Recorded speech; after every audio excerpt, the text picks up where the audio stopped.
Welcome to NTD Newsroom. I'm Don Ma. President Trump signs executive orders to end cashless bail in D.C. and nationwide and to ban burning American flags. President Trump welcomes South Korea's newly elected president. How will this meeting deepen the U.S.-South Korea alliance? We talked to a geopolitical strategist. Illegal immigrant Kilmar Abrego Garcia surrenders to authorities in Baltimore his planned deportation to the African country of Uganda. A demographics expert said if the census is changed to exclude non-citizens, Republicans would benefit. But he said President Trump can't dictate that change. The U.S. now holds a 10% stake in chip maker Intel.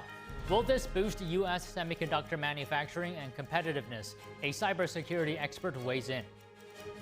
British manufacturer JCB is calling on the UK government to finalize a metal tariffs deal with the U.S. The heavy machinery company says the latest tariffs could cost them hundreds of millions of dollars.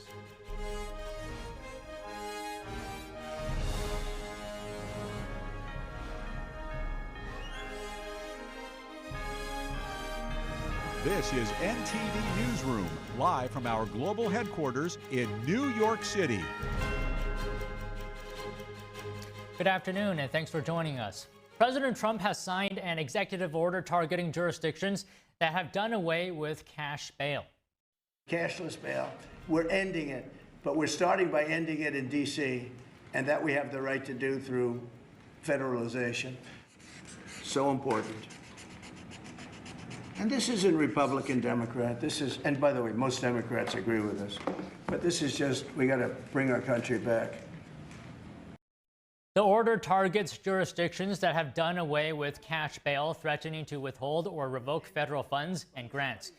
Those include New York, New Jersey, Washington, D.C., Illinois, and New Mexico. Attorney General Pam Bondi will compile a complete list. Trump also signed another executive order targeting desecration of the American flag. This is very important. Flag burning. All over the country, they're burning flags. All over the world, they burn the American flag. And as you know, through a very sad court, I guess it was a 5-4 decision, they called it freedom of speech. But there's another reason, which is perhaps much more important. It's called death. Because what happens when you burn a flag is the area goes crazy. If you have hundreds of people, they go crazy. You can do other things. You can burn this piece of paper. You can, but when you burn the American flag, it incites riots. The order directs the Attorney General to prosecute those who violate laws that involve desecrating the flag and to pursue litigation to clarify the scope of First Amendment in this area.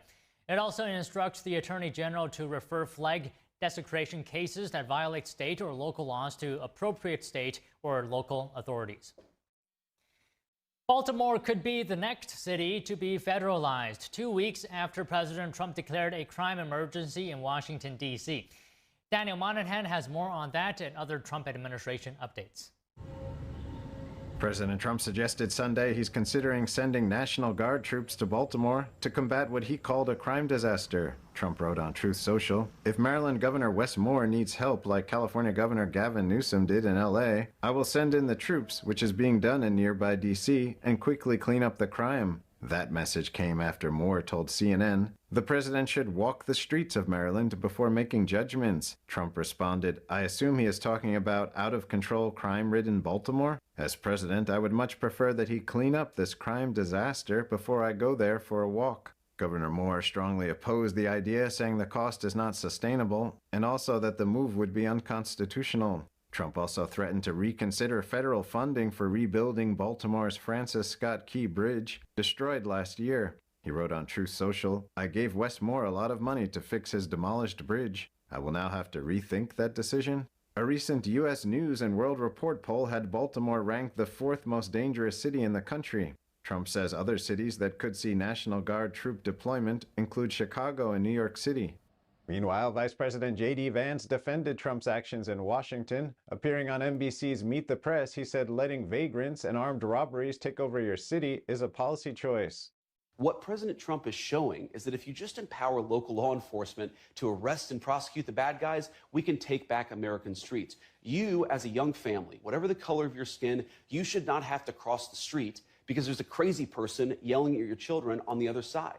You should not be worried that if you take your son out for a meal at 8 o'clock in the evening, an armed robber is going to assault your family. Vance says the federal takeover of law enforcement in D.C. is showing Americans that they don't have to live the way they've been living. Crime has dropped over 35% in the nation's capital in 10 days because of what Donald J. Trump has done. So is that mission accomplished? I think that there's so much more that we could do. Absolutely not. It's not mission accomplished. When you make such big progress in a matter of a week and a half, I think that you step on the gas and try to make D.C. even more safe. Trump also targeted the Senate's blue slip tradition, which allows home state senators from the minority party to block U.S. attorney and district court nominees. He urged Senator Chuck Grassley to scrap what he called an old and outdated custom so his nominees can move forward. Trump wrote, "I have a constitutional right to appoint judges and U.S. attorneys, but that right has been completely taken away from me in states that have just one Democrat United States senator." Grassley has the power to change the practice and did so in 2017 for circuit court nominees. Trump ally Alina Habba, nominated as U.S. Attorney in New Jersey, is among those now stalled. Daniel Monahan, NTD News. Illegal immigrant Kilmar Abrego Garcia surrenders to authorities in Baltimore. He's facing possible efforts to deport him to Uganda. Homeland Security Secretary Kristi Noem says, quote, ICE law enforcement arrested Kilmar Abrego Garcia and are processing him for deportation. She added that the U.S. won't allow an alleged gang member to stay in the country. Abrego Garcia's lawyer today spoke out against the decision to deport him to Uganda. Challenging deportation to Uganda or to any other country unless and until he's had a fair trial. The U.S. previously charged Abrego Garcia with domestic abuse and being a member of the Salvadorian transnational gang MS-13. The gang was designated as a foreign terrorist organization earlier in 2025. He has denied both allegations. President Trump is meeting with South Korea's newly elected president, Lee Jae-myung, at the White House. There's a lot on the table, from trade to dealing with North Korea and China. We have some additional trade because I hear they want to renegotiate the deal, but that's okay. I don't mind that. That doesn't mean they're going to get anything, but I don't mind. But we're going to have some very serious discussions about different things, including trade, where we do a lot of trade with South Korea, as you know. We are thinking about contracting some ships. Last month, South Korea agreed to a 15% U.S. tariff while allowing U.S. products to enter their country with no tariff. South Korea has proposed a $150 billion investment plan called Make American Shipbuilding Great Again. The goal is to help rebuild the U.S. shipbuilding industry using Korea's expertise in the field. Trump said he wants the U.S. to go back into the shipbuilding business again. The president also highlighted that he plans to meet with North Korean regime leader Kim Jong-un and usher in a new era of peace on the Korean peninsula. I will do that, and we'll have talks. He'd like to meet with me, but we look forward to meeting with him, and we'll make relations better. You'll help that. You had a lot of leaders. I've gone through a lot of leaders in South Korea. You know, it's been quick. You'll be there for a long time. But we, in the various leaders that I've dealt with, they were not approaching it properly, in my opinion, having to do with North Korea. But I think your approach is a much better one. Trump didn't provide additional details about a potential meeting with Kim, but did say he would visit China to meet with Chinese regime leader Xi Jinping, probably this year or shortly thereafter. Trump said stopping the proliferation of nuclear weapons will be a key agenda item, and said he believes both Russia and China will be willing to cooperate on the effort.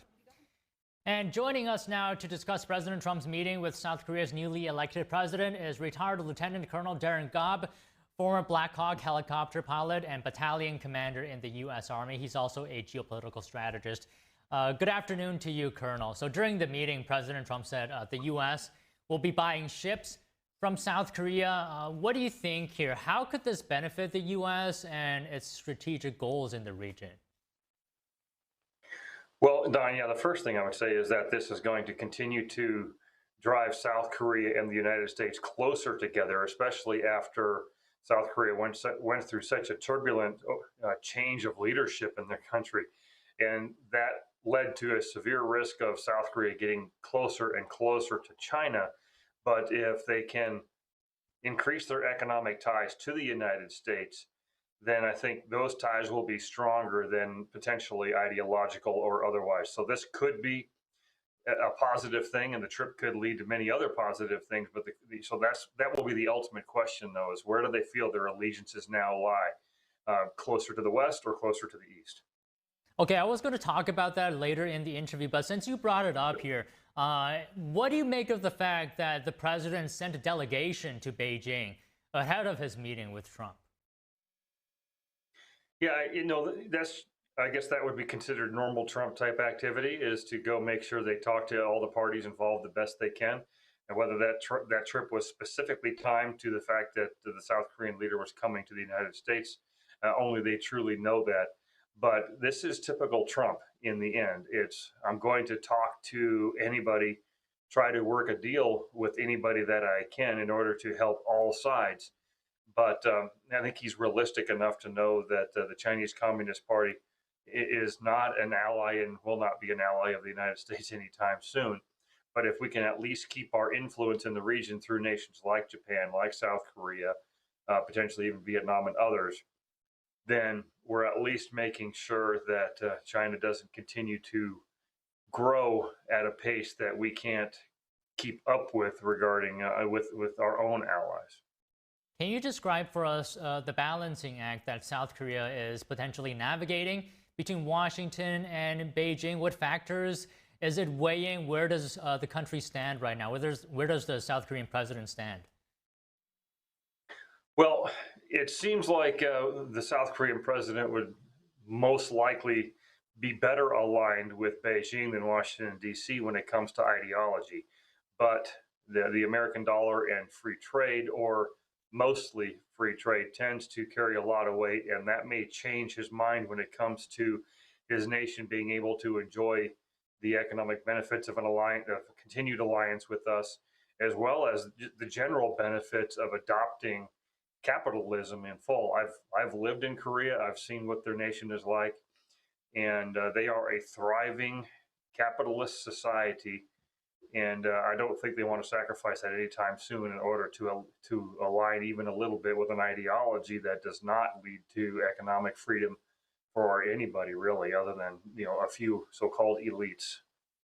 Okay, some specifics here about the meeting. Trump floated the idea of the U.S. owning some land in South Korea on which a massive military base would be built. What do you think about that? How beneficial could this be for the U.S. and its allies?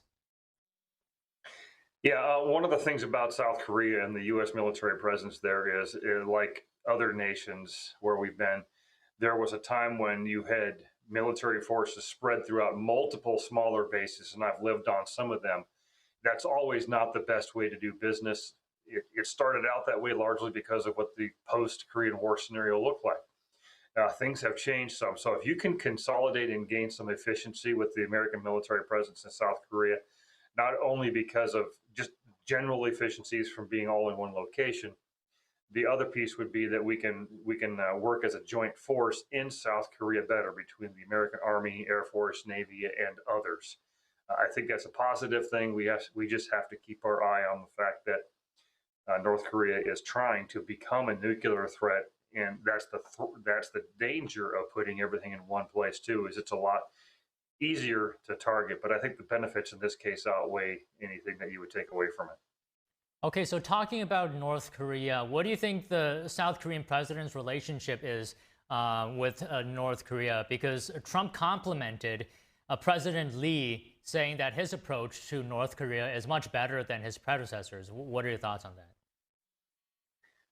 Well, there's always a risk that the relationships between North and South Korea can become very negative based on which side is aggressively maneuvering to do something specific. Having lived there, having worked in the intelligence community over there, one of the greatest risks has always been actually South Korea going north, not so much North Korea going south. So I guess the question then becomes, is that approach then something where the South Korean president recognizes that you can't do major moves with North Korea. You have to do smaller moves and hope that eventually you'll be able to gradually influence to a greater degree, rather than be aggressive and take a threatening posture towards them, which just makes them, return that same aggressiveness to them. Hopefully that holds true. We'll see if it does or not, but North Korea will always be a bit of a wild card. Okay, so in this meeting, how much leverage do you think the U.S. has in terms of achieving its desired goals with South Korea? Because Trump has said as well he wants Seoul to increase defense spending, for example. Mm-hmm. Primary leverage with South Korea will remain the economic ties. And if we can continue to build that, I think you'll see our two nations remain allies into the future for a very long time. And that's honestly needs to happen.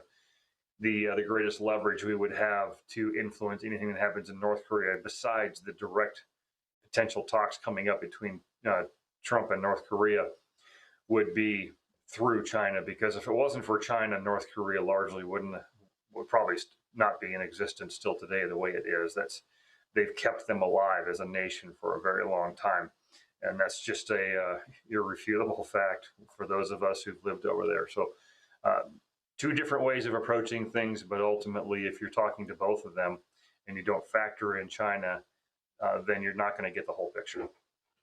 Okay, just finally, Colonel, generally speaking, how important is South Korea as an ally to the U.S. In the region, of course, in the face of challenges from North Korea and China? They're an important ally, and they always have been, primarily just due to the economic ties, the success of capitalism, the success of freedom on the Korean Peninsula that they hadn't had before. Put them together with Japan and other nations in the Pacific region, and what you're doing is creating a series of allies with the United States that can help make sure China knows that we have those allies in the region and we're not going away, and they're not going to become some sort of global hegemon that they're trying to be. That's important. So the more of those allies we can make, the better. I think what's open for debate is American force structure. The total number of people on the Korean Peninsula may not be as big a number as it need, or it might need to be smaller than what it was when I was there, even 27 years ago. Different threat, different circumstances, but ultimately, though, we need to keep them as an ally. Okay, Colonel, it's always great to hear your insight. Thank you so much for coming today. Thanks, Don. Coming up after the break, a demographics expert said if the census is changed to exclude non-citizens, Republicans would benefit. But he says President Trump can't dictate that change. Don't go away.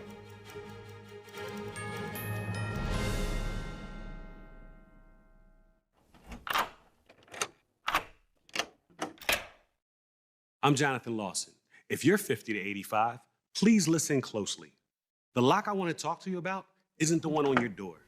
It's a rate lock for your life insurance that guarantees that once you're insured, your rate can never go up at any time for any reason. Many policies you see don't have one, but you can get a lifetime rate lock from Colonial Penn. This plan was designed for people on a fixed income with coverage options that start at $9.95 a month. That's less than 35 cents a day.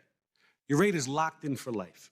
Coverage can never be canceled, and your acceptance is guaranteed. You cannot be turned down because of your health. See for yourself. Call for an information kit and gift. Both are free with no obligation. Call 1-800-624-6556 for your free information and your free gift. That's 1-800-624-6556. 1-800-624-6556. Call now. Discover the ancient secret to vitality and longevity with Puretane Black Ginseng. Crafted from premium 6-year-old Korean ginseng, each root is carefully nurtured for over 2,260 days, undergoing a traditional 9-round handcrafted process of steaming and drying to unlock full potency and absorption. Experience pure, natural energy with Puretane Black Ginseng. Order now at puretane.com.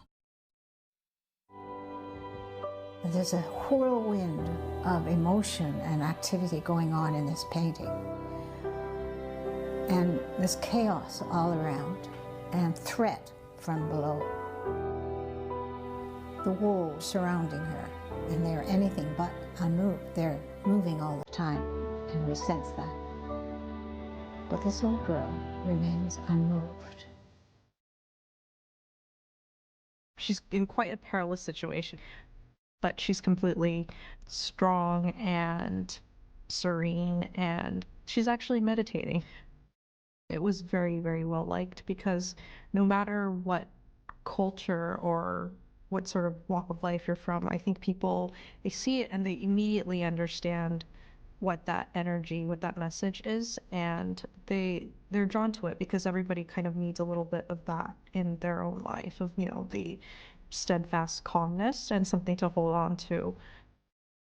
It's definitely an inner peace in the midst of something very chaotic, and for a lot of people right now, the whole world is very, very chaotic. So I guess that's another reason why so many people are very drawn to this.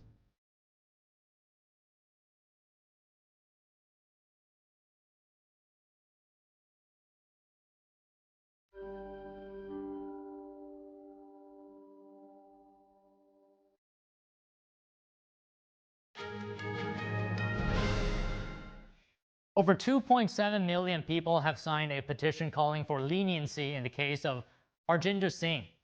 He's a truck driver charged in a deadly Florida crash. The petition on change.org was created by the group collective Punjabi Youth. It asks Governor Ron DeSantis and the State Clemency Board to review his prosecution. Prosecutors say Singh made an unauthorized U-turn on the Florida Turnpike, causing a collision with a minivan that killed 3 people. He was later arrested in California, returned to Florida, and ordered held without bond after a judge cited flight risk concerns. Supporters argue the crash was accidental and that the charges are too severe for the circumstances. Singh faces 3 counts of vehicular homicide. Authorities say Singh entered the U.S. illegally in 2018 and was later denied a commercial work permit. Governor DeSantis did not immediately respond to a request for comment. President Trump recently tasked the Commerce Department with finding a way to exclude illegal immigrants from the population count for the next census. NTD's Arlene Richards spoke to an expert who said if the change is successful, it could benefit Republicans. President Trump recently directed the Department of Commerce to begin work on a new U.S. census that excludes illegal immigrants from the population count. An expert from a national demographics company said Trump can't dictate that change. It's one thing for the president to say he wants to do something. It's another to come up with how that would be done. So, you know, the president doesn't have the authority to do it just by dictate. Douglas Johnson, a demographics expert who specializes in election district plans, said there would have to be a law passed or a court case won in order for the president to get what he wants. Trump's directive came in the midst of the redistricting battle in Texas before the map was eventually approved. Johnson said if illegal immigrants were excluded from the next census, Republicans would benefit. Probably there's one seat each would be California, Illinois, New York, and possibly Rhode Island. So all those are heavily Democratic states, obviously. The wins are less clear, but probably Ohio, maybe Minnesota, and probably Utah. So Minnesota would probably be a Democratic, a Democratic state would lose a seat to a Democratic state, but the other 2, Ohio and Utah, would likely be Democratic states losing a seat to a Republican state. With the recent battle over redrawing congressional maps in Texas and California, it's unclear whether the president is hoping to make the change before the 2026 midterms. Johnson said it's extremely unlikely. Maybe there could be some reconsideration of 2020 data if he could get a friendly court ruling to allow that, but that would likely not kick in until 2028. To watch the complete interview, including Johnson's views on impacts to federal funding and errors in the 2020 census, go to our website at ntd.com. Arlene Richards, NTD News. Mexican drug kingpin Ismael Zambada pleads guilty today to drug trafficking charges in the U.S., known as El Mayo. The former cartel leader apologized for his crimes in Brooklyn federal court. Zambada told a Spanish interpreter that he took responsibility for smuggling large quantities of cocaine, heroin, and other illegal substances into the country. In pleading guilty, Zambada acknowledged the extent of the Sinaloa cartel's operation, including details on relationships with Colombian cocaine producers. Zambada also admitted that people working for him paid bribes to Mexican police and military commanders. The Sinaloa cartel is Mexico's oldest criminal group, with the organization taking on various forms since the 1970s. In 2019, another Sinaloa leader, Joaquin El Chapo Guzman, was convicted on drug trafficking charges in the same Brooklyn courthouse. Like Guzman, Zambada faces a potential life sentence. We're learning more details about the victims who were killed in a bus crash in upstate New York on Friday. Among them is a 22-year-old Columbia University student. Dozens of others were injured. Here are details on the crash victims and the latest on the investigation. Investigators are trying to figure out what caused a deadly bus crash in upstate New York Friday.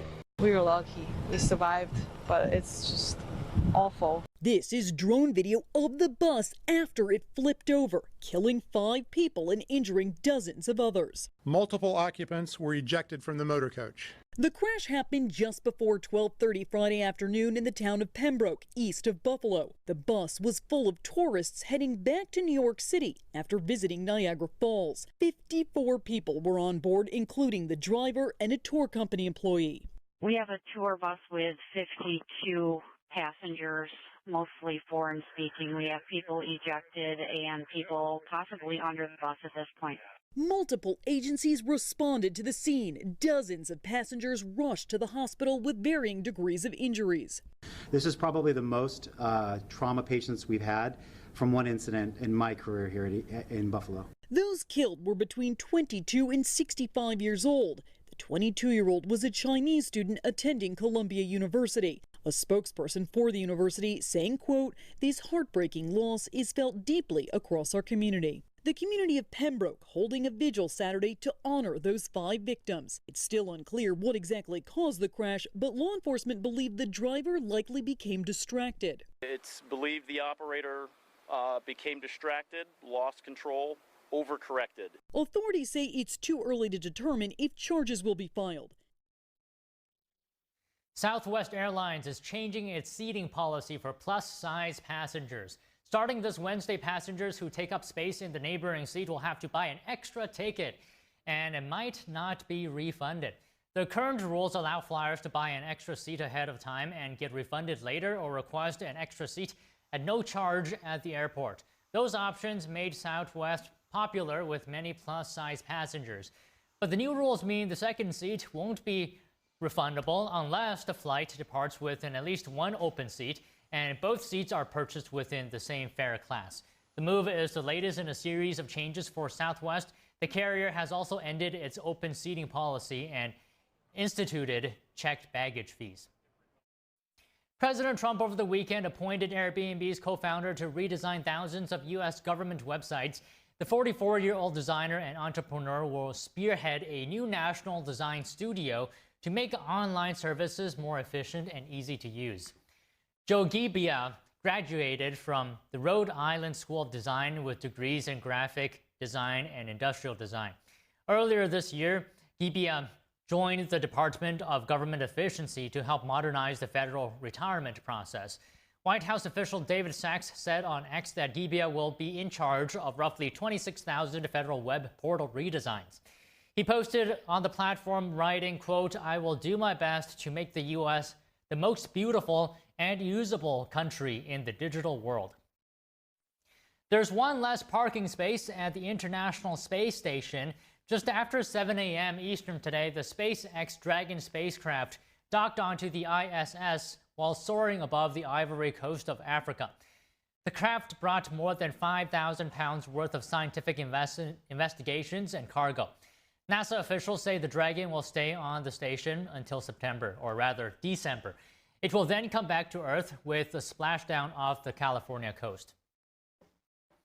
Coming up, the U.S. now holds a 10% stake in chip maker Intel. Will this boost U.S. semiconductor manufacturing and competitiveness? A cybersecurity expert weighs in after the break. Heavy machinery manufacturer JCB calls on the UK government to finalize a metal tariff deal with the US, saying the newly implemented steel and aluminum tariffs for Britain could cost them hundreds of millions of dollars. That and more when we return.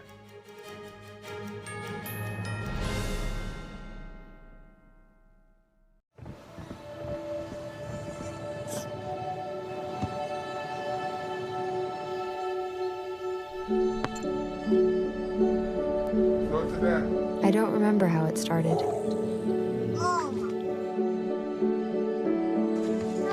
Our back and forth.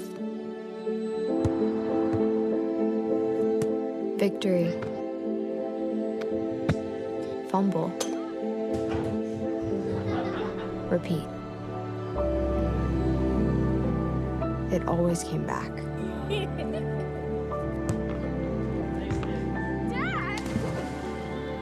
Okay, here we go, throw it! Yeah. You probably don't remember what you told me, That was perfect. but I heard every word. Nice.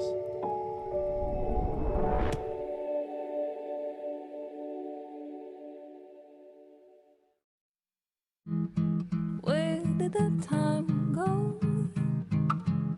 Somehow I lost all those years. Where did the time go? I don't know how I got here. How did I get here?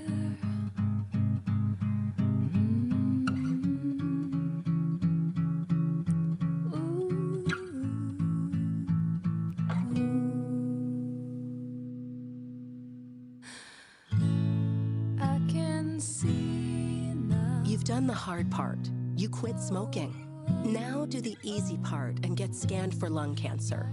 If you smoked, you may still be at risk, but early detection could save your life. Talk to your doctor and learn more at savedbythescan.org. We said we'd never give in to a meltdown. Okay. And we'd never babysit with a screen. We said we'd never let the toys take over. Mariella. Never leave the house looking, well, and never let them out of our sight.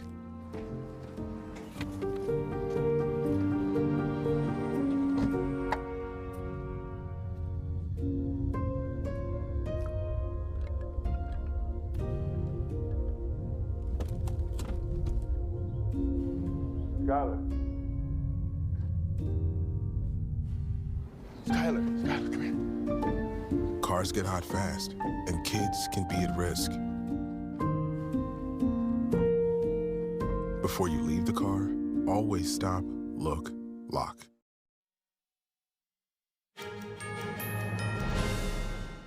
President Trump signs executive orders aiming to end cashless bail across the country and increase penalties for burning the American flag. To unpack this, we're joined by NTD's Washington correspondent, Jack Bradley. Jack, good to see you. Can you unpack this for us? What's in the president's orders to end cashless bail? Good to see you too, Don. Well, President Trump signed one of the executive orders that revokes federal funding to states that have cashless bail.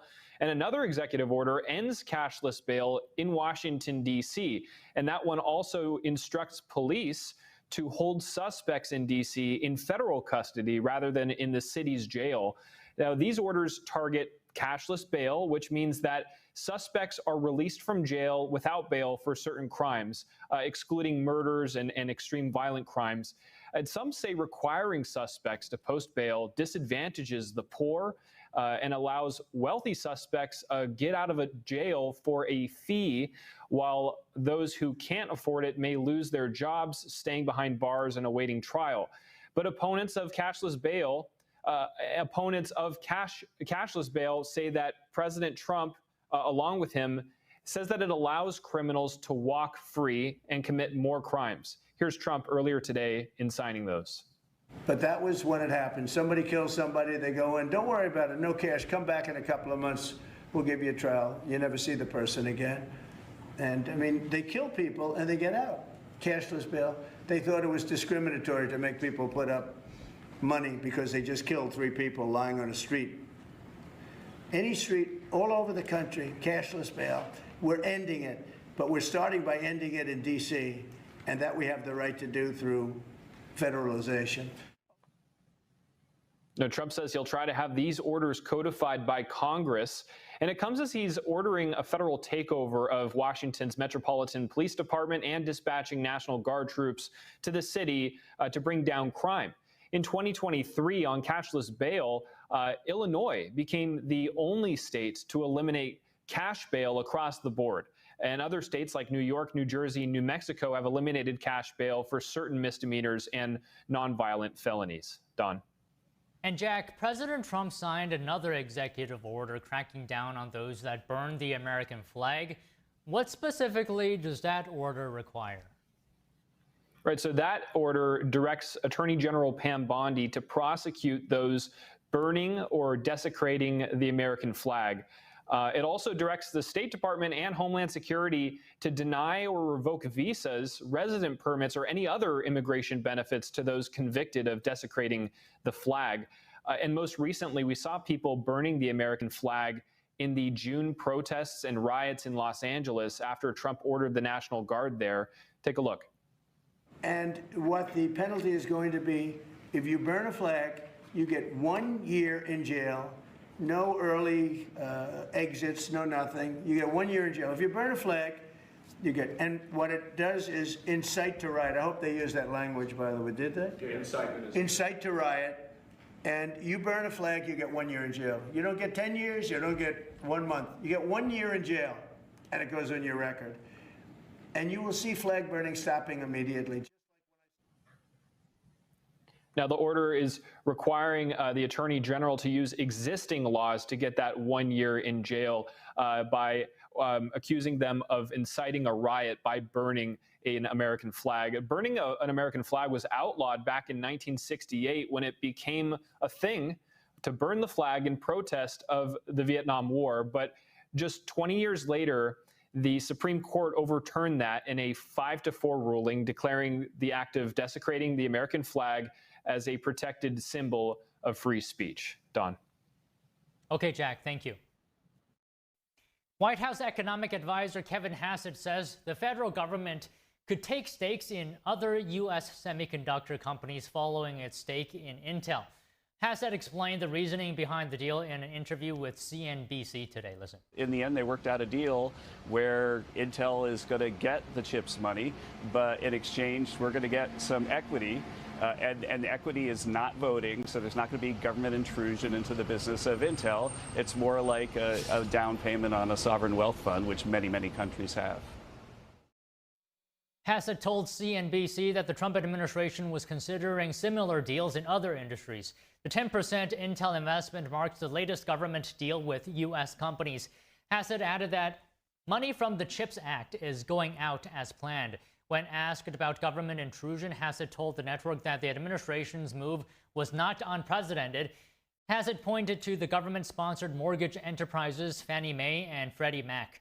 Trump said on Truth Social, quote, "I will make deals like that for our country all day long."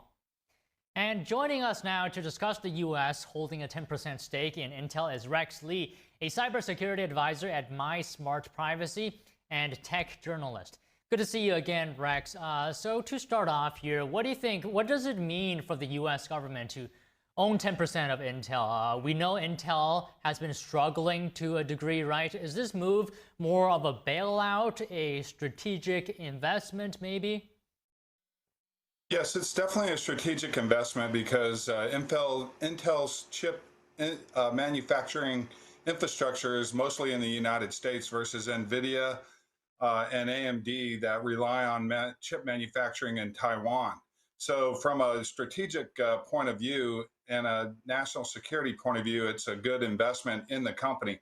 From a commercial investment, Intel is far behind NVIDIA, who has a market valuation of $3 trillion, with AMD closing gaps due to their powerful M1 300 accelerators they're not far behind. Plus, investments from Microsoft and AMD put them far ahead of Intel in terms of commercial markets. Today, Intel's market cap is right at about $108 billion, so they're far behind. Okay, so there have been reports of Intel's CEO having connections with Beijing, and you correct me if I'm wrong here, Rex, but I remember Trump was suggesting as well that the CEO might have to resign. So the latest comments from Trump says that the CEO walked in wanting to get a job, keep his job, and he ended up giving the U.S. $10 billion. Is there a reversal here from Trump? Yeah, this is a little questionable regarding Lip Bhutan's background. He mainly invested in Chinese companies that are tied to the CCP and PLA in China. So does he have a direct connection to the CCP? That remains unknown at this point, but he definitely had investments in companies that had ties to the Chinese government, CCP, and so forth. So one of the big risks here is the fact that like AMD and NVIDIA, Alphabet, Google, Google's parent company, Microsoft, and Apple, a lot of the IP that Intel designs into their chips, they actually sell their chips to Chinese companies like everybody else. You have to, to compete in today's global market, you have to sell into the Chinese market. And there are some risks there regarding the technology to end up in the hands of the CCP and the Chinese military through China's civil military fusion program.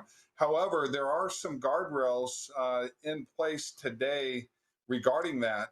So regarding this deal, there's some clawback regarding the government's investment that if technology does end up in the hands of the Chinese military through the civil military fusion program, then the government can actually claw back their investment in Intel.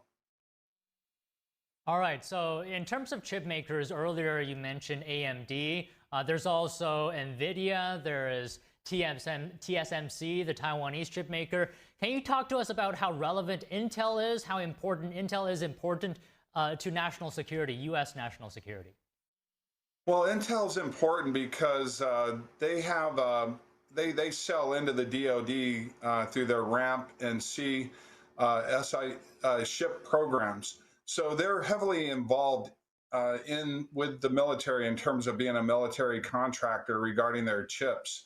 So I think regarding this deal versus NVIDIA and AMD, for example, there's much more exposure with NVIDIA and AMD regarding the technology ending up in the hands of the Chinese military through their civil military fusion program. Although the guardrails that were set in that deal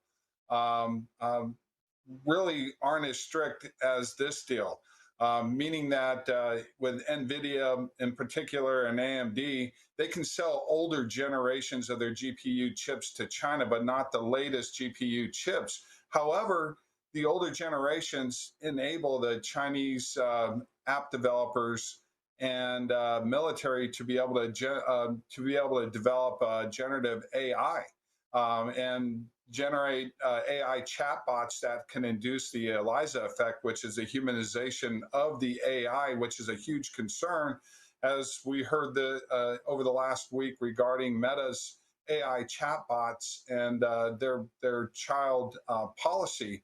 Where parents and the medical community is concerned about children being manipulated by these AI chatbots. Well, imagine this technology in the hands of the Chinese military regarding unrestricted tech-based hybrid warfare or psychological warfare and so forth.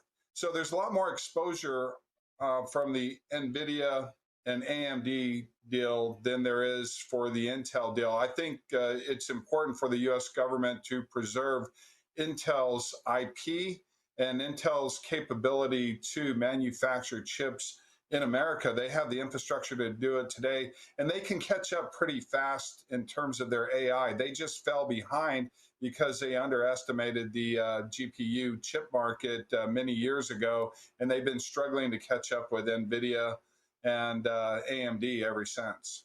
Do you think this move will then make Intel more competitive with government buying, 10% stake in its equities? Yes, again, it's a good deal. It's different than providing grants like in the 2008 bailouts, financial bailouts. Even though that money was eventually paid back, this actually, motivates Intel and enables the government to profit from stocks. So Intel is going to be forced to make better decisions and become more profitable. The only thing that remains unseen is how does the taxpayer benefit from this? There's no announcement that there's going to be any tax rebate for these types of deal to the taxpayer, because it's the taxpayer's money that's going to fund these investments like AMD and NVIDIA and now Intel and other companies that where the government can invest in those companies. What's the return for the taxpayer in terms of when these companies are highly profitable and there's billions, if not trillions of dollars coming back into the treasury? Will the government provide a tax credit or rebate back to the taxpayer for the investment of their tax dollars? Again, this is different than a grant. This is no different than you or I investing in these companies. And in fact, if you are paying taxes, it is you and I investing in these companies through the government. So that remains to be unseen, how the taxpayer at the end of the day is going to benefit from this. Right. I mean, you make a great point there, Rex. And on the other side of that is, if Intel continues to struggle and its stock loses value, does that mean that the U.S. government is risking losing billions of taxpayer dollars? Yes, exactly. That's, again, from a strategic standpoint, it's an investment of necessity. It really is. But, unlike a grant where the company may be forced to pay that back regardless of whether they're profitable or not, like the 2008 bailouts, yes, it's no different than you or I buying the stock. The government's at risk if Intel stock continues to go south. They need to catch up. For this to be a commercially successful investment, they have to catch up to AMD and NVIDIA, because they're far behind at $108 billion market cap today versus a $3 trillion market cap. That the gap is tremendous between the AI chip manufacturing leaders like AMD and NVIDIA versus where Intel's at. Okay, Rex, just one last question. We're seeing now the U.S. government take equity in Intel, rare earth companies, even demand revenue shares from NVIDIA and AMD. Is that all a coincidence? Is there a trend emerging? Well, we hear that the trend for this is national security. Again, I have to argue the point. Well, if this is about national security, then why are we allowing these companies to even sell even older generational chips to China that can be weaponized by China? Again, this stems back to the monopoly that Google, Apple, and Microsoft have over the operating system market. All AI-infused apps and platforms today have to be developed to support the Android OS, Apple iOS, or Microsoft Windows operating systems, so that those apps can be distributed globally. So for Chinese companies to compete globally with all the other app developers in the world, whether they're developing social media or they're developing defense-grade technology or cybersecurity technology through these apps that support our smartphones, our tablet PCs, and our PCs, They all have to rely on Google, Apple, and Microsoft for global distribution, where Google, Apple, and Microsoft profit whether apps developed in America are #1 in the App Store or apps developed in China are #1. So there's a consequence to all this that nobody's really looked at in regards to competition around the world. If you go back and look at the #1 internet companies 10 years ago, the #1 internet companies in the world, 7 of them were from the United States. Today, and 4 of them were from China. Today, it's almost reversed. 6 are from China and 4 are from the United States. So, you know, even though China is not attacking us through their military, we're not in a shooting war with China where they can weaponize the technology against our military. They can most certainly weaponize this technology to have a competitive edge economically. So if you look at economic warfare, they're winning because they have the most powerful internet companies in the world. Most of them are coming from China these days rather than the United States. Some great points there, Rex. I wish we had more time to get into it, but unfortunately, that's all we have for today. Thank you very much for joining us. It's a pleasure. Thank you. British goods containing steel and aluminum face 25% tariffs as of this weekend just gone. It's impacting all manner of businesses. Heavy machinery firm JCB saying U.S. ports are in chaos as customs officials handle the new rules and calls for a tariffs deal to be finalized. NTD's international correspondent Malcolm Hudson has more for us. Heavy equipment manufacturer JCB is among companies raising alarm over the impact of new US tariffs on British businesses. Some 400 categories of goods which contain steel and aluminium became subject to tariffs over the weekend, including garden furniture, children's cribs, as well as shampoos and products with packaging containing aluminium. The US-UK trade deal was agreed in May, but certain parts remain to be finalised. JCB Chief Executive Graeme MacDonald is calling on the UK government to get a deal done quickly and will meet the British Business Secretary on Tuesday. He told the Sunday Times newspaper there is chaos in US ports right now, with British goods in limbo while officials implement the new tariffs. McDonald said JCB and other companies are not releasing their items until they have a finalised interpretation of the rules. JCB has 30,000 diggers and construction machines worth around $2.7 billion, which are subject to tariffs that it says will cost the company hundreds of millions of dollars. Back in April, JCB said it planned to double the size of a US factory under construction in Texas, saying the tariffs would impact business in the short term. President Trump raised other countries' steel and aluminium tariffs to 50% this year, but the levy on British goods remained at 25%. UK companies hope a deal could reduce the tariff rate to 0. A British government spokesperson said the UK is still the only country to have avoided 50% steel and aluminium tariffs, saying they will continue to work with the US to get this deal implemented as soon as possible and in industry's best interests. Malcolm Hudson, NTD News. Coming up after the break, on opening day of the US Open, former world #1 Novak Djokovic returns with a straight sets win, and Taylor Fritz and Arina Sabalenka also advanced. Stay tuned.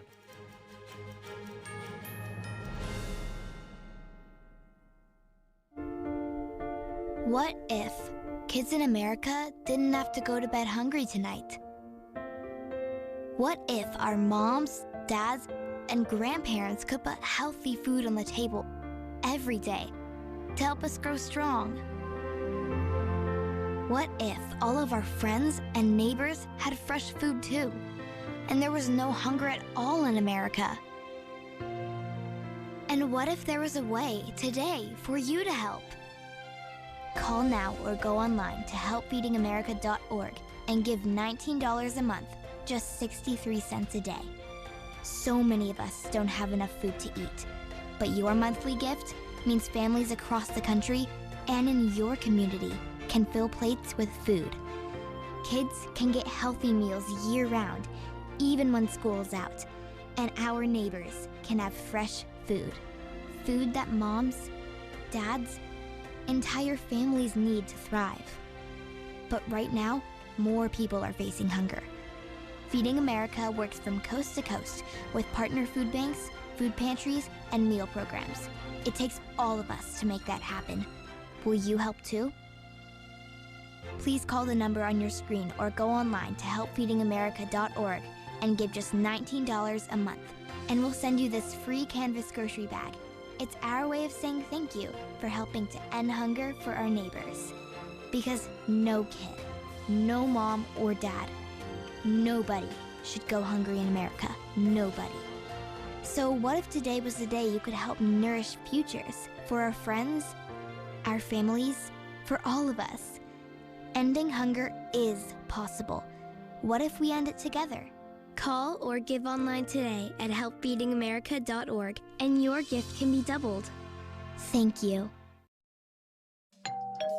Hi, I'm Ty Pennington, here for Choice Home Warranty. They protect my home from expensive repairs, and they can do the same for you. No matter if it's your refrigerator, plumbing, or more than 20 other home systems and appliances, Choice Home Warranty has saved millions of homeowners a whole lot of money. For a low monthly fee, you get their nationwide network of trusted local technicians with plans that cover repairs and replacements done quickly and the right way. No more headaches searching for technicians. No more budget-breaking chaos. Just a peace of mind of having Choice Home Warranty at your service. Call Choice Home Warranty now and save big with their special offer of your first month free and free limited roof coverage. Call now. Call Choice Home Warranty for your free personalized quote and to get your first month free. Call in the next 5 minutes, and as our special offer, you'll receive free limited roof coverage. Call now to lock in your rate and save big. Call 800-210-9106. 800-210-9106.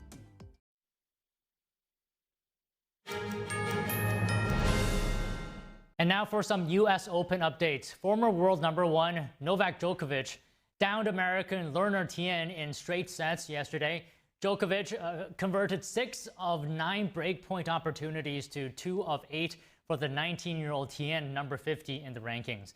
And 4th seed Taylor Fritz eased past compatriot Emilio Nava with minimal fuss in an All-American first-round clash.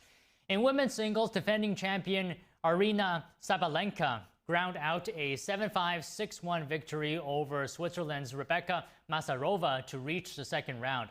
And 4th-seeded cruised past Egypt's Mayar Sharifs 6-0, 6-4 to next face Russia's Anna Blinkova. Coming up, the Sinaloa Cartel co-founder Almeo Garcia is pleading guilty to federal crimes. Attorney General Pam Bondi making the announcement in New York City. We have that and more after the break.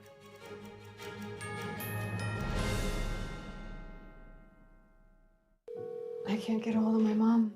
I'm sure it's nothing. I've called her 5 times. I'm sure she's fine. Is Grandma okay? Help! I've fallen and I can't get up. Don't worry, ma'am. We're sending help right now. Hello? Hello, this is Life Alert. Your mother had an emergency, and we dispatched paramedics to her home. Oh my gosh, what happened? She had a fall, but don't worry. She is safe, and the paramedics are helping her right now. Thank you. Life Alert saves a life every 11 minutes. With one simple touch of a button, Life Alert sends help immediately. Whether it's to report a fall, a medical emergency, or an intruder, Life Alert sends first responders fast. For a free brochure, call 800-382-9846. 800-382-9846. That's 800-382-9846.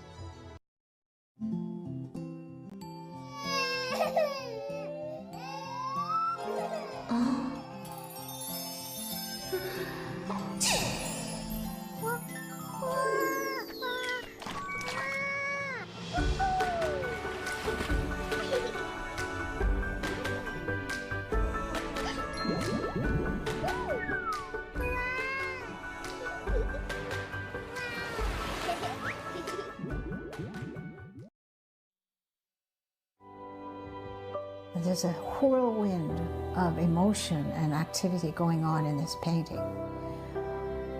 And there's chaos all around and threat from below. The wolves surrounding her, and they're anything but. unmoved. They're moving all the time, and we sense that. But this little girl remains unmoved. She's in quite a perilous situation, but she's completely strong.